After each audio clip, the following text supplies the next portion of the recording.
వ్యాపార లావాదేవీలు కానీ, ఎగుమతులు దిగుమతులు కానివ్వండి, అలాగే రైస్ మిల్లులు కానీ, భూపరమైనటువంటి వ్యాపారాలు చేసేవారికి కానీ కొంత లాభాలు చూసేదానికి అవకాశం ఎక్కువగా ఉంది.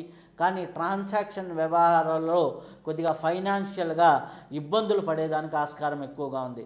కాబట్టి ఆ విషయంలో తగు జాగ్రత్త తీసుకుంటూ ముందుకు వెళ్తూ ఉండండి. ఎక్కువ ఆశతో పనిచేయొద్దు. ఎక్కువ లాభాలు రావాలని తొందరపాటు నిర్ణయాలు తీసుకోవద్దు. ఇవి లేకుండా ముందుకు వెళ్తూ ఉంటే చాలా అద్భుతమైన ఫలితాలు సింహరాశి వారికి కలుగుతాయి.